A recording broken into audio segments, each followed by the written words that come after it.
आप देख रहे हैं देश लाइव, देश की आवाज।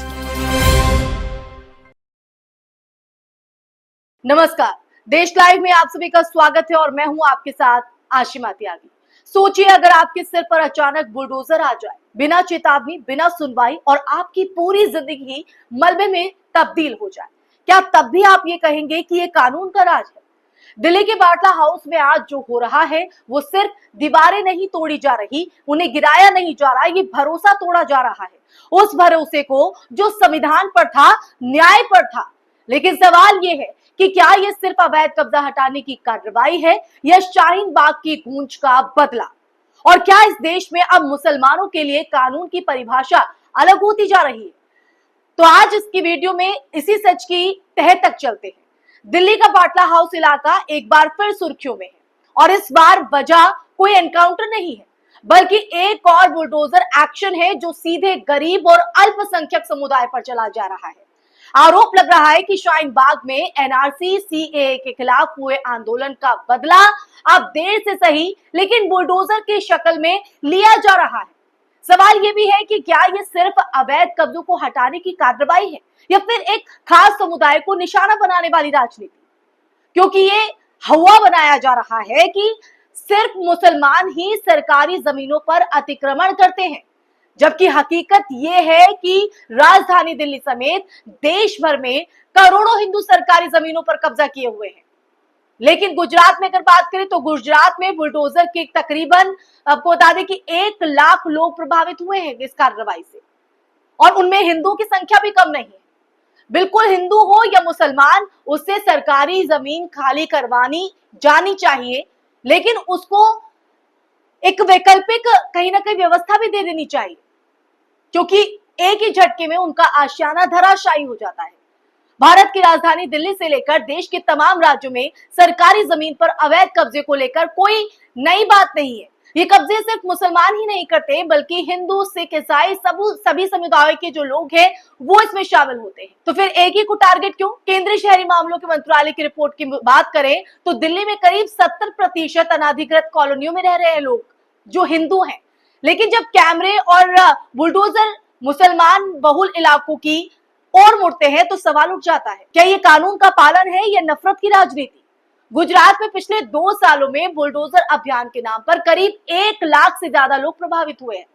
इनमें बड़ी संख्या में हिंदू परिवार भी शामिल हैं, खासकर दलित और पिछड़ी जातियों के लोग। वहां भी बिना वैकल्पिक व्यवस्था के घर उजाड़ दिए गए। कई मामलों में लोगों के पास मकान के कागजात भी मौजूद थे, लेकिन फिर भी उन्हें अवैध करार दे दिया गया, घरों से बाहर निकाल दिया गया।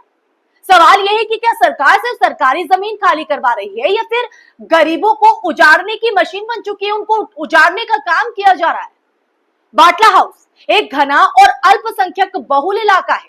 यहाँ बड़ी संख्या में छात्र, नौकरी पेशा और छोटे व्यापारी रहते हैं। अब एमसीडी का यह कहना है कि यहाँ सरकारी जमीन पर अतिक्रमण हुआ है, लेकिन स्थानीय लोग पूछ रहे हैं कि हमारे पास जब सारे कागजात हैं तो मकान अवैध कैसे है? अगर ये अतिक्रमण है तो एमसीडी ने दशकों तक क्यों टैक्स वसूला? बिजली पानी के कनेक्शन क्यों दिए गए? क्या ये केवल शाहीन बाग आंदोलन से उपजे राजनीतिक गुस्से का आउटलेट है? लग तो यही रहा है। गौरीपुरा में बुलडोजर चला, यह हेडलाइन अगर मुस्लिम मोहल्ले की होती तो ब्रेकिंग न्यूज बन जाती, लेकिन जब नरेला या रिठाला जैसे हिंदू बहुल इलाकों में भी ये कार्रवाई होती है तो वही मीडिया शहर के सौंदर्यीकरण के नाम को लेकर खबर को छोटा कर देता है। क्या बुलडोजर की राजनीति को मीडिया का समर्थन मिला हुआ है? क्या टीआरपी और नफरत के गठजोड़ से ही ये नैरेटिव चला आ रहा है कि सिर्फ मुसलमान ही अवैध कब्जाधारी हैं, अवैध अतिक्रमण करते हैं? संविधान ये कहता है कि हर नागरिकों को गरिमा जीवन का अधिकार है। अगर किसी ने गलत तरीके से जमीन पर कब्जा किया है तो सरकार को यह अधिकार है कि वो उसे खाली करवाए। लेकिन क्या बिना नोटिस, बिना पुनर्वास, बिना सुनवाई किसी की जिंदगी को मलबे में आकर तब्दील किया जा सकता है? क्या ऐसा ये न्याय है? क्या बुलडोजर अब कोर्ट के आदेश से ज्यादा ताकतवर हो गया है? क्या लोकतंत्र में डर और दमन की जो शैली हो, ये नया राजधर्म है? कब्जा गलत है, चाहे हिंदू करे या मुसलमान, लेकिन समाधान सिर्फ बुलडोजर नहीं हो सकता है।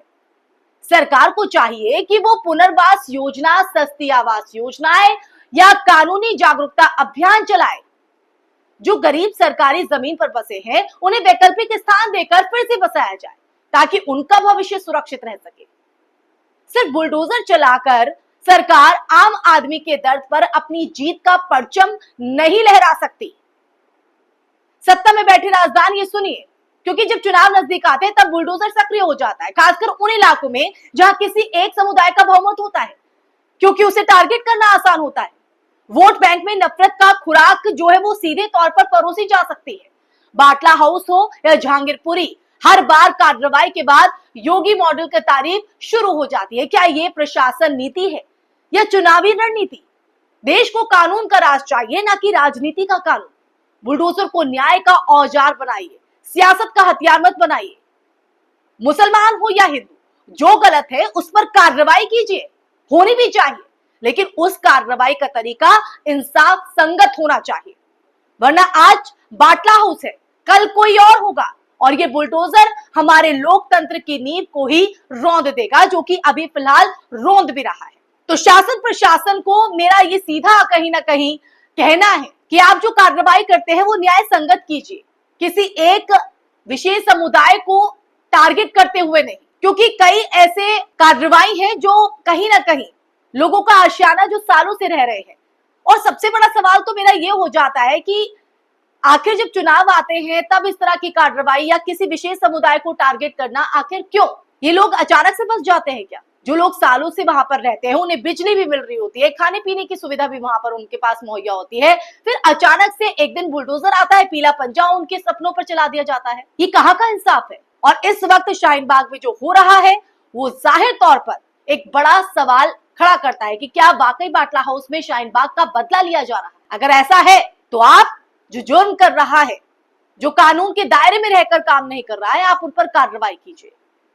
और जब सत्ता में आप बैठते हैं तो आप बड़े बड़े वादे, बड़े बड़े दावे करते हैं, लेकिन धरातल पर जब उन्हें उतारने की बारी आती है तो आप इस तरह से कार्रवाई कर अपना जीत का परचम लहरा रहे होते हैं। तो ये देश चुनिंदा लोगों का नहीं है, ये देश धर्मनिरपेक्ष देश है, जहां पर हर धर्म का सम्मान होता है और इसी से भारत की पहचान है, इसी को भारत कहा जाता है।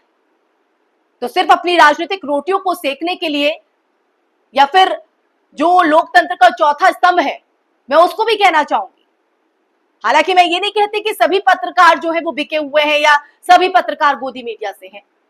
कुछ ऐसे भी हैं जो मुखर होकर आजादी से पत्रकारिता को कर रहे हैं, लेकिन उनकी आवाज को दबाने की कोशिश की जाती है, उन्हें चैनल में कोई जगह नहीं मिलती। तो देखिए, इन सबसे ऊपर उठकर हमें सोचना होगा, क्योंकि यही लोकतंत्र हमें सिखाता है। इसी के साथ इस वीडियो में फिलहाल के लिए बस इतना ही। अगर आपको मेरी वीडियो पसंद आई हो, आप भी मेरी बात से सहमत हो या असहमत हो, आप कमेंट करके जरूर बताइएगा। मैं ऐसे ही वीडियो, ऐसे ही सवाल जो सीधे सत्ता के राजदानों से होते हैं, जो चुनाव आते हैं, लोगों से दावे करते हैं, वादे करते हैं कि हम जब सत्ता में आएंगे तो आपके लिए ये कर देंगे, उन पर एक बड़ा प्रश्न चिन्ह मैं लेकर आऊंगी। मैं अपनी आवाज को, आपकी आवाज को दबने नहीं दूंगी। नमस्कार।